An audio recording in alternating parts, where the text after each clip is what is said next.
Hi everyone! I thought we would do another baking session today. And one of my favorite kinds of cookies are shortbread cookies. I tend to bake shortbread cookies at Christmas time, but I found a really yummy recipe because I also love lemon. And because it's springtime and leading up to Easter, I thought it would be fun to bake lemon shortbread cookies. So, what you see in front of me are the only ingredients that you are going to need. You're going to need 1 whole pound of butter at room temperature, some lemon extract. The recipe calls for 1 lemon. I've got 2, one's really small, so I'm probably going to use probably 1.5, both of them, because I don't want them to go bad, and they're about ready to go bad soon. Then you need some flour and some brown sugar. That's it. Now, normally, when I am baking with you guys, I tend to not use my mixer because we don't use a mixer when we're at school and baking club. This recipe calls for this whole pound of butter at room temperature to be whipped. So I'm going to use my mixer today. If you don't have a mixer at home and you have beaters, then you would electric beaters, then you would use those. And if you don't have electric beaters, then you're gonna have to use your good old brute strength and whip this whole pound of butter so that it is light in color and very, very smooth. So let's go do that. So I've got my mixer here, which is probably my best friend in the kitchen. Absolutely love my mixer. And I have my whole pound of butter. I've cut it into just half and then quarters, just into little pieces. And now I'm going to carefully lift it up and plop it all into my mixer. And then I'm going to raise it and I'm going to mix this. I'm probably going to have to stop intermittently and scrape down the sides and with a spatula and continue to mix, but I want it to be light in color and very, very smooth. So I'm going to start that now, and then I'll come back and show you what it looks like and how long it took me.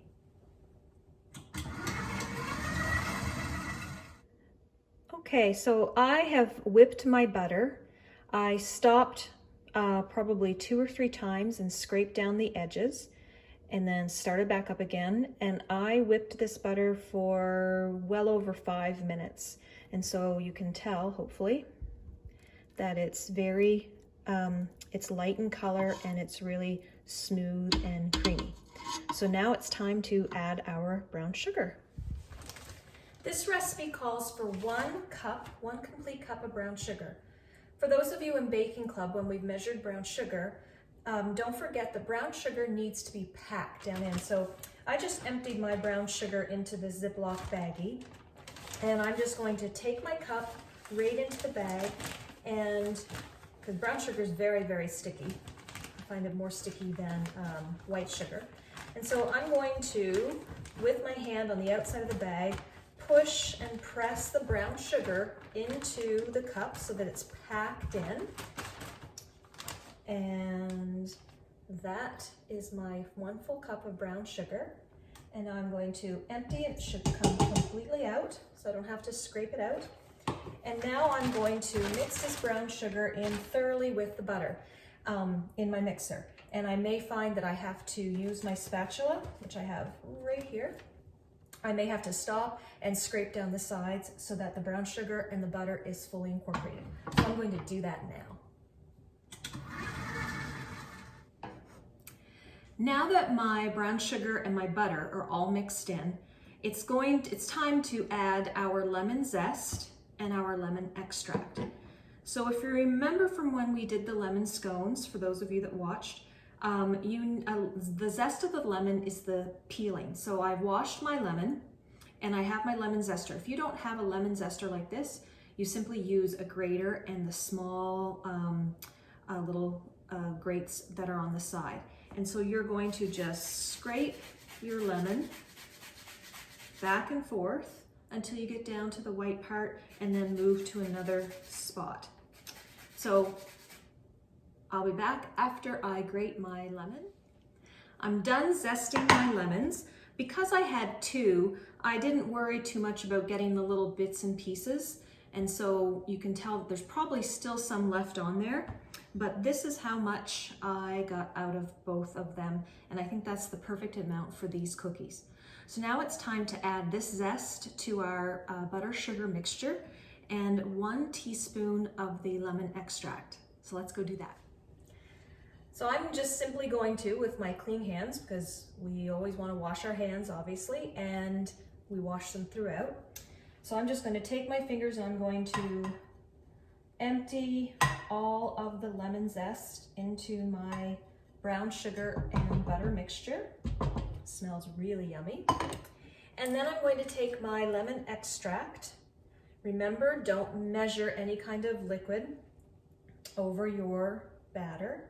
Very carefully, so it's a bright yellow. I'm not sure if you can see that. And then I'm going to put it in.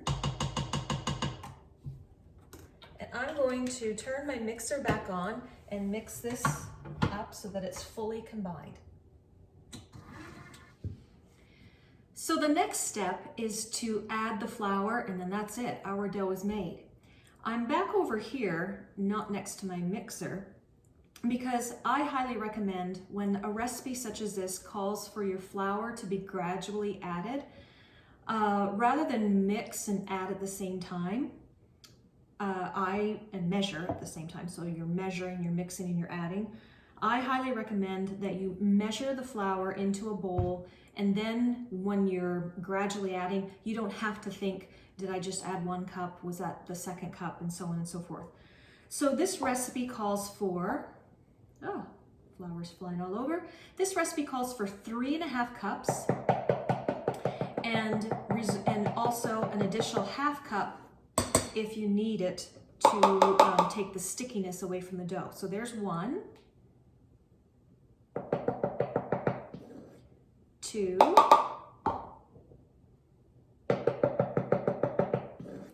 3, and then my 1/2 cup.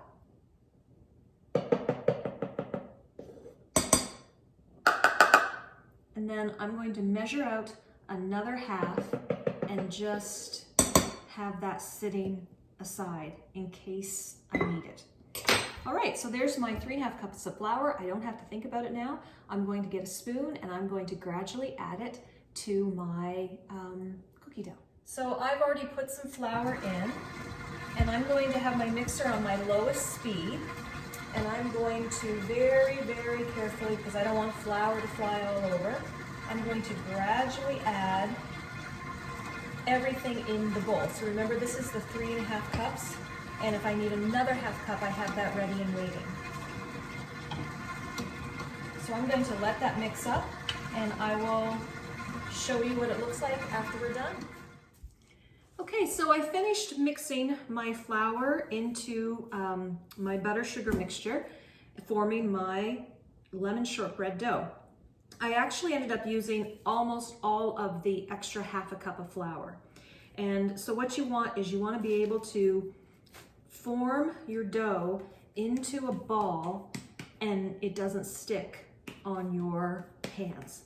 Clean hands, right? And I've got a piece of saran wrap, plastic wrap, down on my countertop. I'm forming that ball, and then I'm going to wrap my cookie dough, making sure it's all covered. Now I'm going to set this in the refrigerator for 30 minutes. You don't want to make it any longer because we want our cookie dough to be chilled, but we don't want it to be so hard that when we go to roll it out, it's impossible to roll. So I'm going to go ahead and do that, and we'll be back to roll out the cookies. So I just took my cookie dough out of the refrigerator after it's been in for 30 minutes. So it's cool, but it's not hard.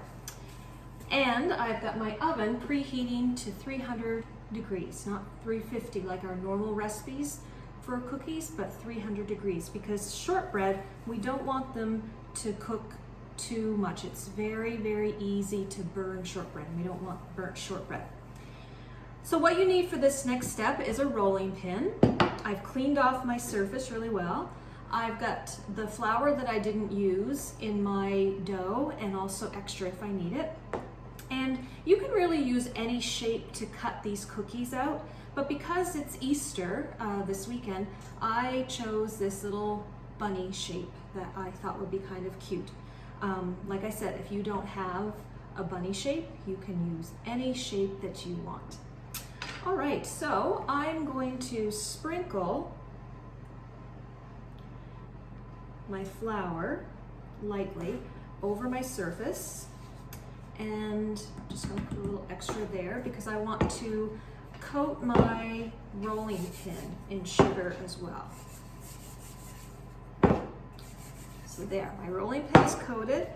I have a light dusting of flour, and now I think I'm going to divide my dough into half. I don't think I'm going to roll out at the same time the whole ball of dough. So I'm just going to do half, and I'm going to set the other half over there. I can smell the lemon too. So I'm going to reshape my dough ball. See how it's not sticking to my hands. And I'm going to take a little bit of flour and just sprinkle that over top of the ball. Now, I want to roll this dough out to about 1/2 inch thickness. And so I don't know if you can tell, but I'm gonna roll it out to about that thickness right there. Now, when my mother taught me how to roll out, whether it be pie crust or any kind of dough, she always urged me to not roll back and forth like this, but to start in the middle and then press down and roll out that motion. Whether it's rolling out towards me or away from me. And so I want to try and get my dough as evenly as possible. And I would say that that is about 1/2 inch thickness. So now I'm going to take my bunny cookie cutter, and I'm going to make sure and kind of drag that through the flour so that there's flour in the edges. And I'm going to press in, and I'm going to cut out as many bunnies from this amount of dough as possible. And if you haven't noticed, but I have my baking stone all prepared with parchment paper. Oh, there's one that came out. So that's what my little bunny looks like. So I'm going to go ahead and I'm going to put these on my prepared baking stone with parchment paper. And when my oven is preheated, I'm going to pop them in the oven. So now the recipe says anywhere from 10 to 15 minutes. It really depends on the thickness of your dough and how hot your oven gets. So I'm going to start off always with the lesser time. I'm going to start off with 10 minutes, keeping an eye on them, because I want them to barely just start getting golden around the edges. As soon as that happens, I want to quickly take them out. So we'll be back in a bit. All right, I am back with some baked lemon shortbread cookies in the shape of little bunnies. So one of the things that I love about baking is that really it's basically a science experiment. When I read a recipe, I read it completely, and the very first time that I do it, I follow it to the letter, knowing that because of certain ingredients that I may have that might be different than the original person who made the recipe, or my oven might be different, I might have to change that particular recipe, some sort of steps or ingredients. And that's what exactly I found with this recipe. I have never done this recipe before until today, and it's a delicious recipe. I love it. But the one thing that I found was the recipe called for a 300-degree oven. And I thought that that was a little low, but I wanted to follow it. And it says 10 to 15 minutes. So I baked my first batch of cookies at 300 degrees, and it took well over 15 minutes, and I still wasn't happy with how they baked up. So before I put the second tray in, I increased my temperature to 350, and to me, in my oven, that was much better. So I'm going to change the directions and say 350 for anywhere from 10 to 15 minutes, depending on the heat of your oven. I found that with 11 minutes for 350 degrees, the bottoms of my little bunnies, so there's the front and there's the back, that is what I prefer them to be, this type of shortbread cookie, maybe a little bit lighter. So there have been times when I've used this cookie cutter that I have frosted. I have made a little tiny, just a little tiny fluffy tail with white frosting and sprinkles, and that's all I've done. I also thought, because this is lemon shortbread, the next time I make them, I could make that lemon glaze in the scone recipe, because I only used the rind of the lemon, so I have the lemons and the juice, and I could make a nice glaze for it.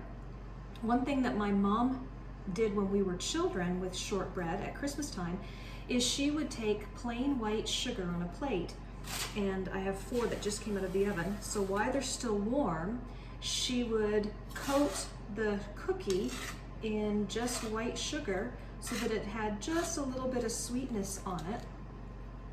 And then I'm going to move it to the baking rack with my wax paper underneath so the sugar doesn't get all over my countertop. And then once those are cool, then it's a nice, it's a nice sweet and a tart taste because of the lemon. And you could put just regular old frosting on them as well. Like I said, any shape will do. So that's it. That is a new recipe, lemon shortbread. So if you are a lemon fan and a cookie fan, then this is the perfect recipe for you. And this little bunny has fallen apart, so I'm just going to take a little piece of it, and it's very, very good. A nice light cookie to have with a whole glass of milk or a little cup of tea. So thanks, everybody. If you try this recipe, it'd be great to see the pictures so I could see the shapes that you use, if you use a bunny shape for Easter or any kind of shape. Let me know how you make out. Continue to do our part, and let's flatten that curve, and stay safe, everyone. Bye-bye.